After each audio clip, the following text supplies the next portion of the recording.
Alright, hello everyone, and welcome to my channel. This is an educational channel, and we look at impactful theories that you probably haven't heard of because they've been suppressed by the powers that be that don't want you to know things that are important for your life. This is our, I believe, 287th Bible Decode, all coming from the New Testament. Sorry, I was unable to do a video yesterday, and got a lot of family stuff going on. In fact, I might have to cut this video short, depending on whether I receive a phone call here in the next half an hour. But we have been looking at the New Testament through a few different lenses or ciphers. In particular, the Roman origins hypothesis, that is, that the New Testament was written in whole or in part by the Roman Caesars, particularly those of the Flavian dynasty of Caesars, that is, Emperor Vespasian and his two sons, Emperors Titus and Domitian, who were in charge of the Roman Empire from 69 until 96 AD. They wrote the Gospels as a psychological operation against the Jews, who they had just gotten done fighting a war that really culminated, a 7-year war that culminated over 130 years of near constant bickering and revolting and insurrecting on the part of the Jews ever since the Romans took over there in 63 BC. And the Caesars, including Vespasian and Titus, who were both generals in that war before they became emperors, they were both wounded in the war, and they had plenty of motives to figure out a way to mellow out the Jews, to tame or domesticate the Jews, to get them in line. And you know, they reached into the bag of tricks of the Romans, right down the middle of their method of operations, and they decided to create another religion for psychological purposes. They took advantage of the fact that they knew that the Jews were literally waiting on a Messiah who was going to help the Jews rise up and overthrow the Romans. From all of the New Testament prophecy, Old Testament prophecies. And so instead of giving them their military Messiah, the Romans wrote instead about a Jewish Messiah who was a Prince of Peace and believed in rendering unto Caesar what is Caesar's, and walking the extra mile with the Roman soldiers' pack, turning the other cheek on oppression, and at the same time taking direct aim at the Jewish traditions and rituals that the Romans felt were so pernicious for them, because they gave the Jews this kind of fearlessness where they were ready to die for their rituals, circumcision and animal sacrifice and kosher food laws, observance of the Sabbath, and so on. And these were just things that were annoyances to the Romans. They made things very high maintenance. An example of that would be that the Romans under Emperor Caligula in the late 30s AD, they actually, Caligula, as part of the Roman tribute, tried to install a bust of himself, a statue of himself, in the Jewish temple, and that practically caused a war, because the Jews had a stricture against graven images, and the Romans actually had to relent. They actually had to give the Jews an exception to the rule of putting Caesar's likeness in the, kind of the temples of all of the colonies or provinces that they maintained, which were very, very many. The Jews were the most difficult to govern of all of the people in the Roman Empire. And so naturally they would have the motivation to try to fix that situation.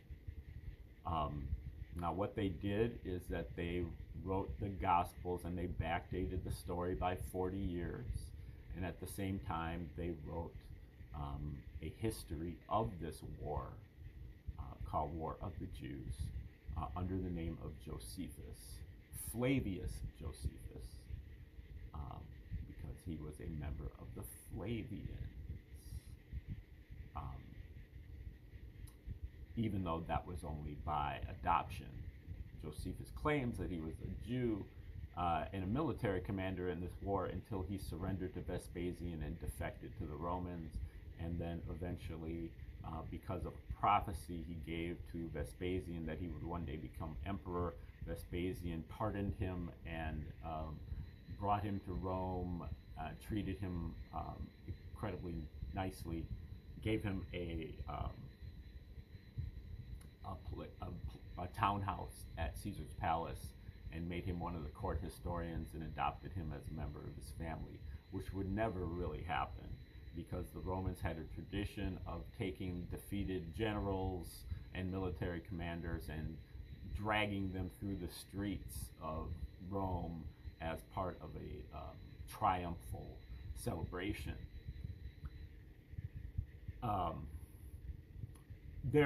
Now, if you read Josephus, whoever Josephus was, whatever pseudonym that is, and you read the Gospels side by side, you will recognize they were written by the same hand or hands. The amount of parallels between the two are in the thousands, and many of these parallels are beyond the level of possible coincidence. And then when you put all of them together, it's way the hell beyond coincidence. You can feel the intention of the Romans. They wanted to be discovered at some point in the future. Maybe not during their lifetimes, but they put their signature on the New Testament when read together with Josephus so that people in the future could figure out who did this. And many people in the future did figure this out, including a number of scholars who are still alive today, but their work is somewhat suppressed, and many other scholars who have lived, between in the last several centuries. And so there's really overwhelming evidence, both circumstantial and direct, that the Romans wrote the New Testament, at least the Gospels. There's other evidence that they also wrote the Pauline epistles. Paul is even more pro-Roman and even more anti-Jew than Jesus was.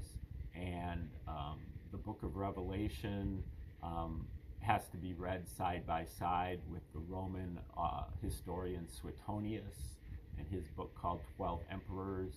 When you read the section on Domitian, much of the imagery in the book of Revelation is described literally in Suetonius's chapter on Domitian. He describes Domitian's throne room, like where Domitian resides. He describes details of Domitian's throne room, and these are the same details that are discussed in Revelation. Okay, the other lens that we've been trying to view this through, this New Testament through, is the Dead Sea Scrolls. Now, authors like Barbara Thiering have, and Robert Eisenman, who we're talking about today, have equated the the narratives of the Dead Sea Scrolls with um, the narrative of the New Testament, particularly after Jesus' so-called resurrection in the book of Acts and the Pauline material. Um, Scholars have debated this. The Dead Sea Scrolls were first discovered in the 1940s and 1950s in a series of caves near Qumran. That's 20 miles from Jerusalem. And they were initially given to a bunch of Dominican priests to translate them and disseminate them to other scholars and lay people, upon their translation. I'm sorry, I'm receiving a phone call right now, and I don't believe it's the one that I'm looking for. It's another spam call. Somebody wants to sell me Medicare. I get a call every 5 minutes approximately from them right now. So, not really complaining, just let you know. And it's probably happening to you too. And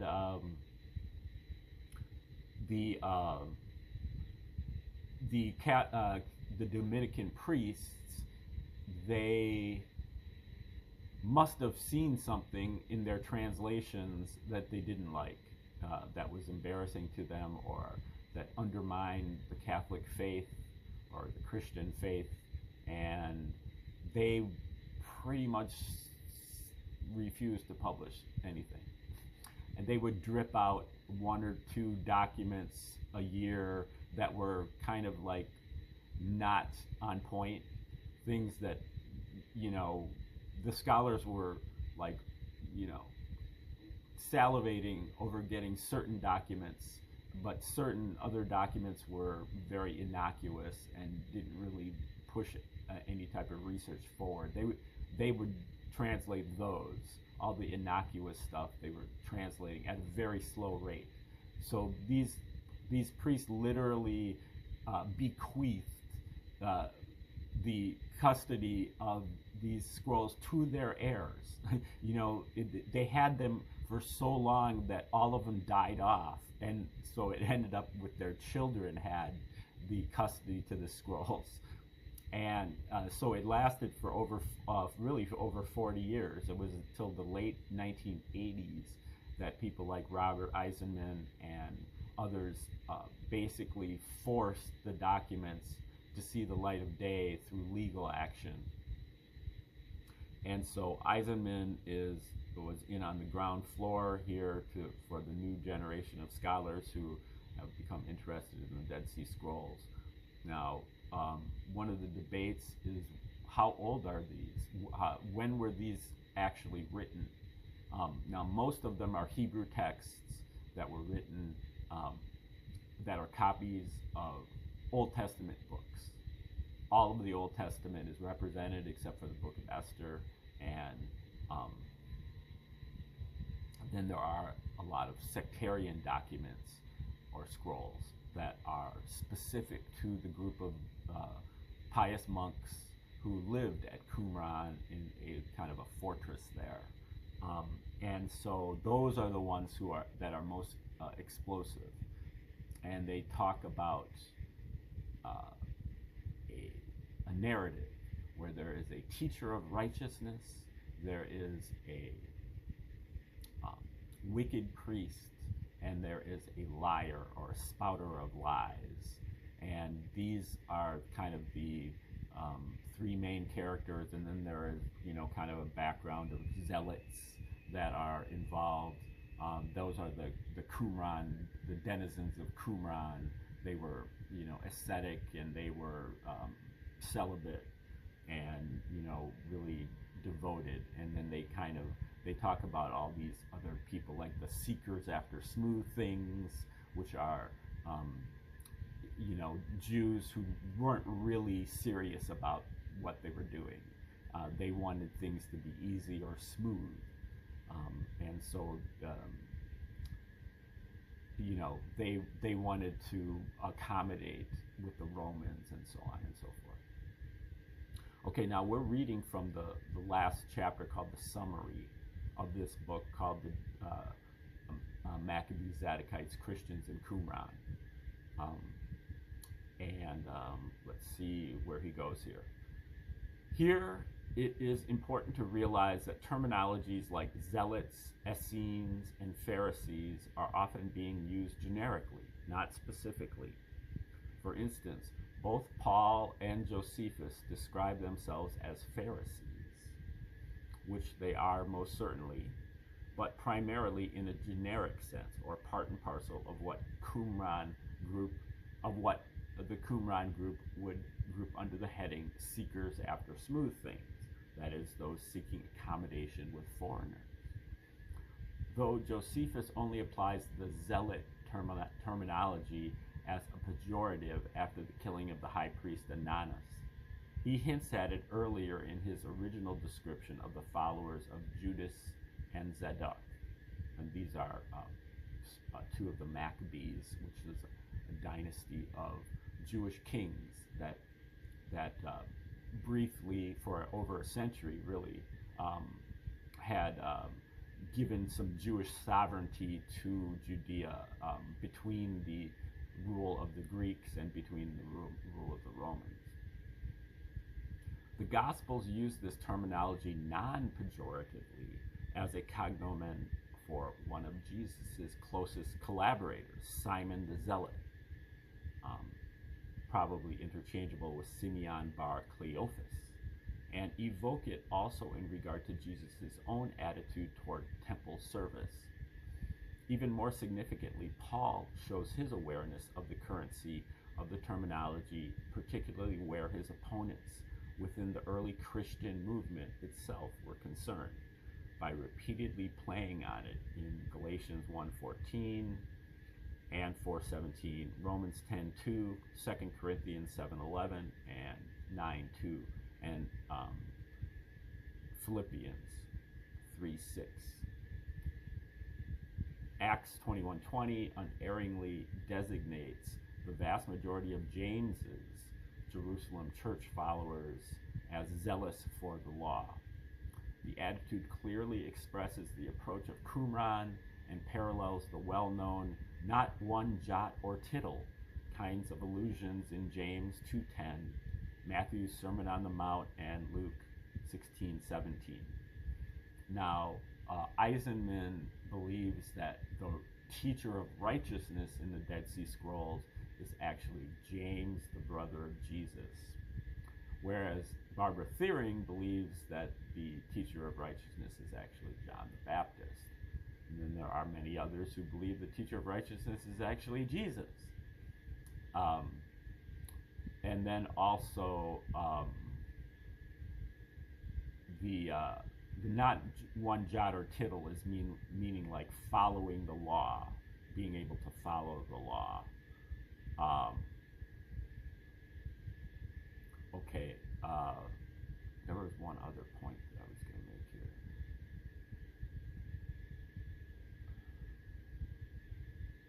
Okay, maybe it'll come up here later.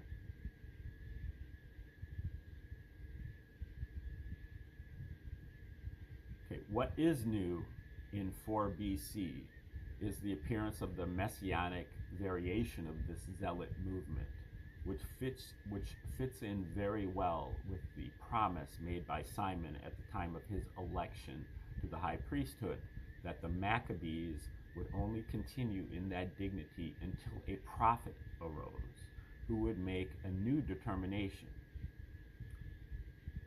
And that's in 1 Maccabees 14:41, which is an apocryphal book. That prophet may very well have been John the Baptist, from the time of whose coming, quote, the men of violence have not ceased attempting to take the kingdom of heaven by storm,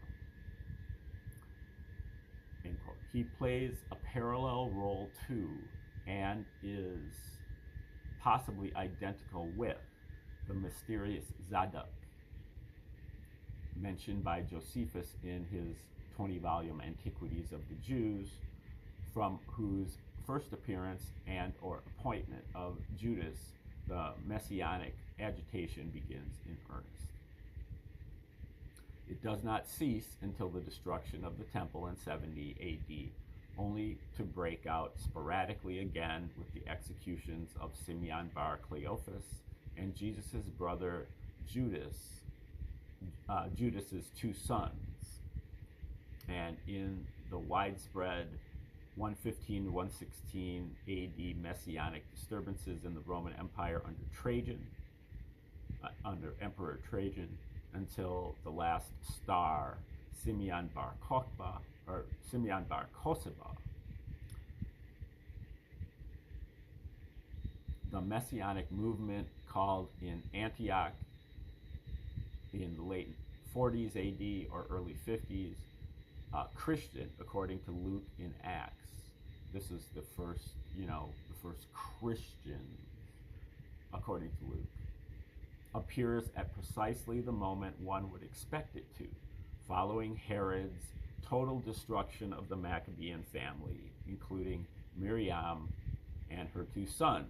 And this is Herod's wife, her brother Aristobulus, and her granduncle Hyrcanus II.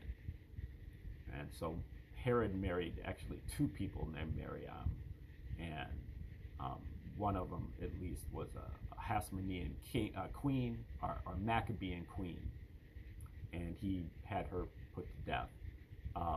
The other point that I was going to make is that Eisenman himself is, at the time he's writing this, was not familiar with the Roman origins hypothesis. So he takes Josephus at face value, he takes the Gospels at face value, and the Apocrypha at face value. Now, he eventually was introduced to Joseph Atwill's theory from the book Caesar's Messiah, and I believe he was quite sympathetic, although I'm not sure that he was converted. I have to check into that, but at this time that he's writing, he's not aware of this, so we can kind of see this. He definitely smells a rat. The behavior of Paul, his very anti-Jewish and pro-Roman behavior, and even in the behavior of Jesus, I think he smells a rat, that there's something kind of funky about the New Testament, but is unable to put his finger on it. Henceforward, secular rule will be accorded, at least on a popular level, only to Israelite messiahs or sons of David. Herod, always one step ahead of his adversaries, manages to equip himself with a relatively mild one from Babylon, the legendary Hillel. It also expresses itself in a series of messianic pretenders from 4 BC until 66 AD, from Judas the Galilean to the magician Theudas, the Egyptian mistaken for Paul, and Menachem, son or grandson of Judas the Galilean, most of whom attempt to lead their followers out to the wilderness for a reaffirmation of the Deuteronomic covenant of Damascus, or purify the temple in the manner of Judas Maccabee and Ezra. The high priestly Messiah, for as in the days of Zerubbabel and Jesus ben Jehozadak and Joshua and Eleazar, a dual messiahship appears to have been envisioned, was to be elected by lot on the basis of perfect righteousness, although this is not certain. At Qumran, where the allusion to the Messiah of or from Aaron and Israel are concerned, the verbal, pronomial, and adjectival usages associated with it are always all singular.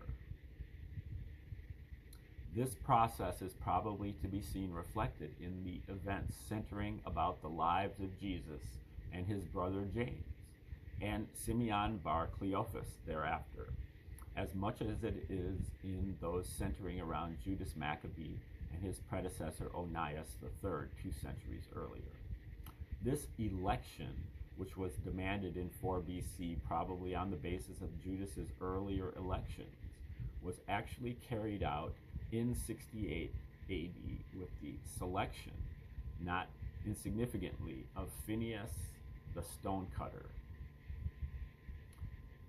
That's interesting. Josephus rails against the meanness of the blood and social status of this man in a manner reminiscent of the way in which Eusebius rails against the meanness of the Christological conceptions of the Ebionites. Well, I think he's being a little ahistorical there. Switching, reminiscent, I don't believe is the right word that he would be using there. The reflection of such an election is probably also to be seen in the messianic acclamation of Jesus upon his triumphal entry into Jerusalem, who, in good Maccabean style, proceeds directly to the business of purifying the temple. It is also to be seen in the election of the 12th apostle to replace Judas Iscariot in Acts 1:15, a probable Lucan counterfeit of James's episcopal election as successor to his brother. I'd like to see his evidence. Now, he does have a book that's called James, the Brother of Jesus, or James the Just. So I think that book is about 1,000 pages, though. I think I've read the first fourth of it. And, got bogged down. The confession of the sins of the people by such a priestly righteous one in the Holy of Holies on Yom Kippur, a kind of Noachic atonement, could alone be considered soteriologically efficacious, meaning having to do with your salvation, particularly in eschatological anticipation of the end of the last times. It is the esoteric approach to the Zadokite priesthood developed at Qumran in the context of righteous teacher Zadok, theorizing, that provides us with the conceptuality necessary for understanding this process. It is at least one such Zadokite atonement, paralleled as well in the somewhat obscure notice in the Habakkuk Pesher about difficulties between the righteous teacher and the wicked priest over events on Yom Kippur, which very likely ultimately leads to James's judicial murder on a charge of blasphemy, that is, pronouncing the ineffable name of God. The only recorded instance of an execution of this kind, aside from that of the largely imaginary Stephen, since that of his predecessor Honi 125 years before. Okay, that is the end of this book. He generally kind of ends his books abruptly, where you're like, where is he going? What did he just say? Obviously, Eisenman's writing for a pretty specialized audience, and we're just trying to get kind of the surface interpretation and some little tidbits that we can use for our Bible decodes when we ever eventually get that far. Now, tomorrow I think we're gonna get into something new. Obviously, we might look at some of the articles written by Roman Piso. We might read a 19th century book that is a brief history of the Bible, just to kind of give you a context. That's one of the main reasons why I'm doing these, is because most people just read the Bible, and they, maybe say this is a word of God. To me, that's not good enough. That's not a truther approach. That's a faith approach. This is the book. This book has a history, It was written by certain people at a certain time for a certain reason, and we need to discover who that is, who wrote it, when did they write it, why did they write it. That goes down to specific books and even specific verses of specific books, and these things have been determined, and there's a history of the critical analysis of the Bible as well, going back to the ancient church fathers.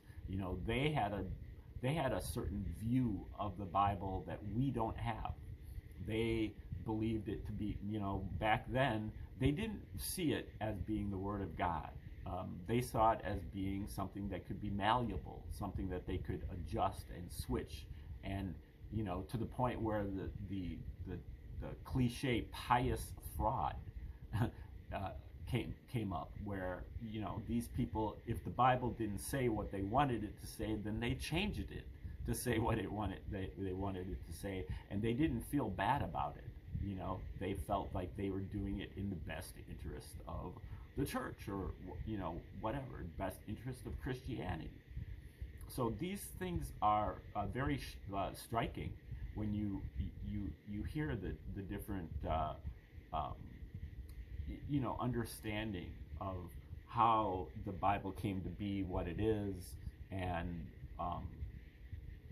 especially when you look at it from an older perspective, like from a 19th century author who's not so caught up in like more modern interpretations, but is really